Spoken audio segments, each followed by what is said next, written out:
민수기 14장 11절에서 25절까지의 말씀입니다. 여호와께서 모세에게 이르시되 이 백성이 어느 때까지 나를 멸시하겠느냐? 내가 그들 중에 많은 이적을 행하였으나 어느 때까지 나를 믿지 않겠느냐?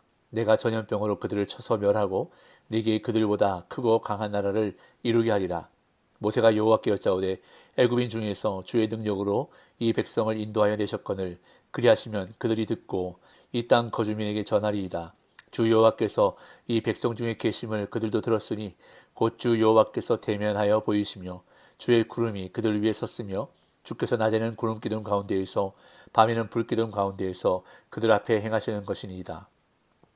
이제 주께서 이 백성을 하나같이 죽이시면 주의 명성을 들은 여러 나라가 말하여 이르기를 여호와가 이 백성에게 주기로 맹세한 땅에 인도할 능력이 없었으므로 광야에서 죽였다 하리이다.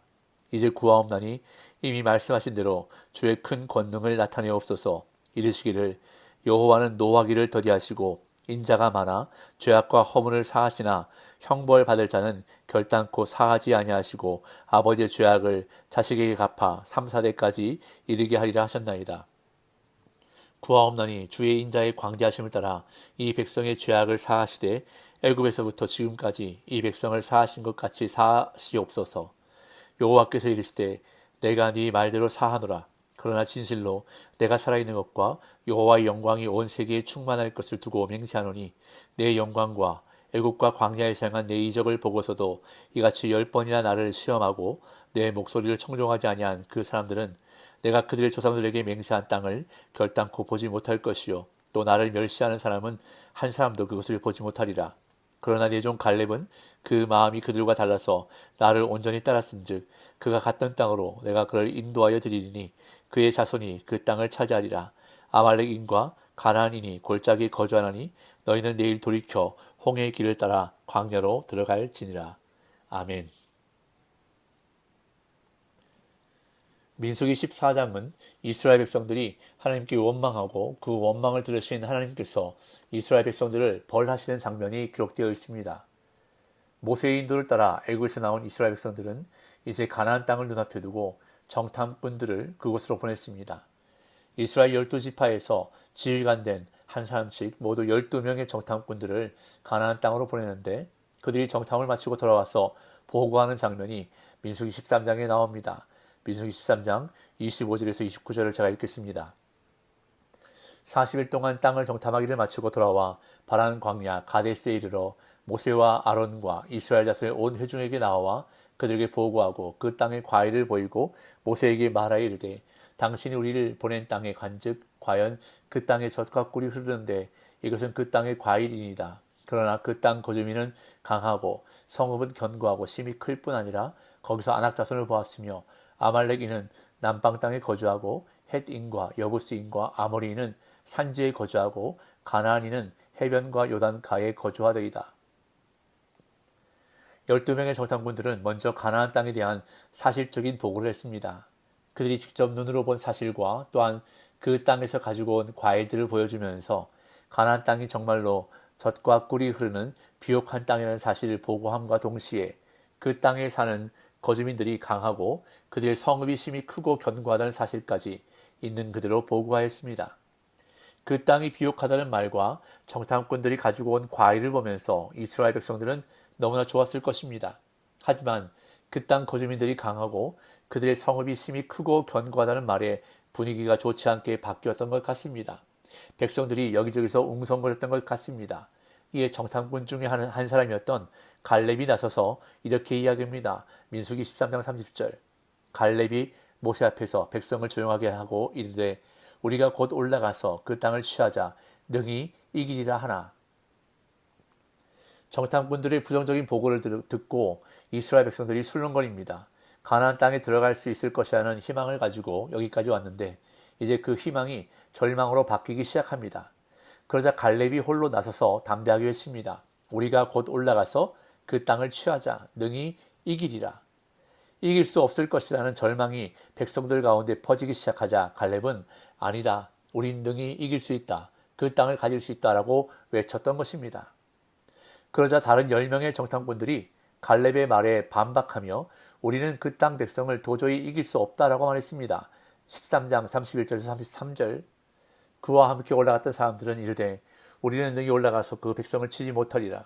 그들은 우리보다 강하니라 하고 이스라엘 자손 앞에서 그 정탐한 땅을 악평하여 이르되 우리가 두루다니며 정탐한 땅은 그 거주민을 삼키는 땅이요 거기서 본 모든 백성은 신장이 장대한 자들이며 거기서 네피림 후손인 아낙 자손의 거인들을 보았나니 우리는 스스로 보기에도 메뚜기 같으니 그들이 보기에도 그와 같았을 것이니라. 10명의 정탐꾼들이 이렇게 악평을 하며 보고하자 결국 이스라엘 백성들은 밤새 통곡하며 하나님을 원망하고 불평하면서 다시 애굽으로 돌아가자고 말합니다. 어제 본문인 14장 1절부터 4절까지를 제가 읽겠습니다. 온 회중이 소리를 높여 부르짖으며 백성이 밤새도록 통곡하였더라. 이스라엘 자손이 다 모세와 아론을 원망하며 온 회중이 그들에게 이르되 우리가 애굽 땅에서 죽었거나 이 광야에서 죽었으면 좋았을 것을 어찌하여 여호와가 우리를 그 땅으로 인도하여 칼에 쓰러지게 하려 하는가. 우리 처자가 사로잡히리니 애굽으로 돌아가는 것이 낫지 아니하랴. 이에 서로 말하되 우리가 한 지휘관을 세우고 애굽으로 돌아가자 하매 온 이스라엘 백성들은 밤새도록 통곡하면서 원망하고 불평했습니다. 그들은 모세와 아론을 원망했다고 하지만 결국은 여호와 하나님을 원망한 것입니다. 하나님께서 수많은 기적과 은혜로 그들을 애굽에서 구원하시고 이곳까지 인도해 주셨건만 그들은 하나님을 신뢰하지 못했던 것입니다.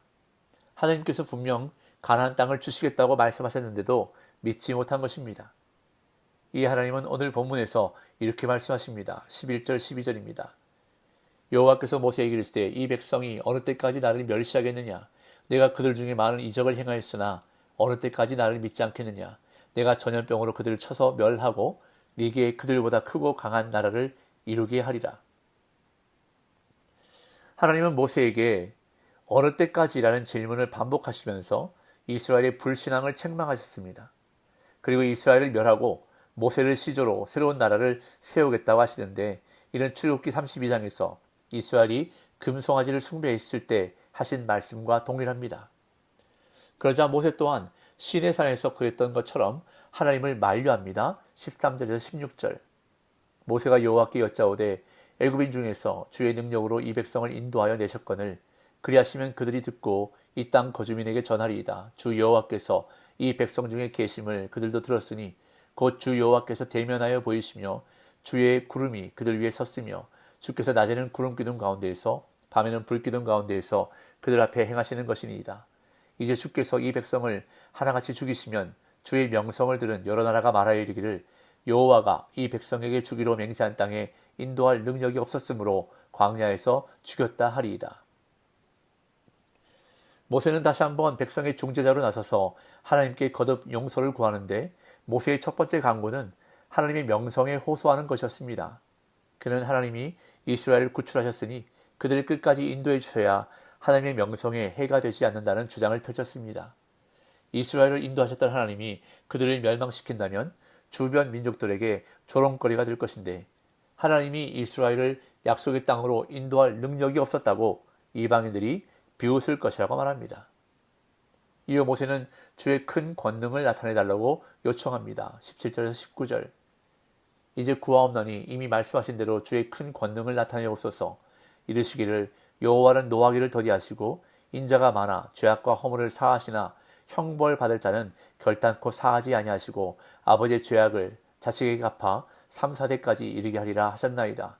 구하옵나니 주의 인자의 광대하심을 따라 이 백성의 죄악을 사하시되 애굽에서부터 지금까지 이 백성을 사하신 것 같이 사하시옵소서. 모세는 두 번째로 여호와의 성품에 호소하며 읍소하는데 시내산에서 하나님이 하신 말씀을 인용하며 이스라엘을 용서하시기를 간구했습니다. 노하기를 더디하시고 인자가 많아 죄악과 허물을 사하시는 여호와의 성품대로 주의 인자의 광대하심을 따라 이 백성의 죄악을 사하시되 애굽에서부터 지금까지 이 백성을 사하신 것 같이 사하시옵소서라고 간청했습니다. 이 하나님은 모세의 중보기도를 들으시고 이스라엘의 죄를 사해 주십니다. 20절에서 23절. 여호와께서 이르시되 내가 네 말대로 사하노라. 그러나 진실로 내가 살아있는 것과 여호와의 영광이 온 세계에 충만할 것을 두고 맹세하노니 내 영광과 애굽과 광야에서 행한 내 이적을 보고서도 이같이 10번이나 나를 시험하고 내 목소리를 청종하지 아니한 그 사람들은 내가 그들의 조상들에게 맹세하는 땅을 결단코 보지 못할 것이요 또 나를 멸시하는 사람은 한 사람도 그것을 보지 못하리라. 하나님은 모세의 중보기도를 들으시고 이스라엘의 죄를 사해 주셨습니다. 그러나 이는 형량을 감해 주신 것이지 없었던 일로 하는 것은 아닙니다. 하나님은 이스라엘이 당신의 영광과 애국과 광야에서 행하신 이적들을 보고서도 10번이나 당신을 시험하고 당신 말씀을 청종하지 않았다고 책망하시는데 실제로 출애굽 이후 가데스 바네아까지 이르는 동안 이스라엘이 하나님을 거역하는 것은 모두 10번이었습니다. 애굽에 임한 10가지 재앙을 보고서도 광야에서 10번이나 하나님을 시험한 자들은 광야에서 죽을 수밖에 없었습니다. 그러나 하나님은 갈렙을 향해 내 종이라 부르시며 그에게는 그가 갔던 땅으로 인도하겠다고 선언하십니다. 24절 25절. 그러나 내 종 갈렙은 그 마음이 그들과 달라서 나를 온전히 따랐은즉 그가 갔던 땅으로 내가 그를 인도하여 드리리니 그의 자손이 그 땅을 차지하리라. 아말렉인과 가나안인이 골짜기에 거주하라니 너희는 내일 돌이켜 홍해 길을 따라 광야로 들어갈지니라.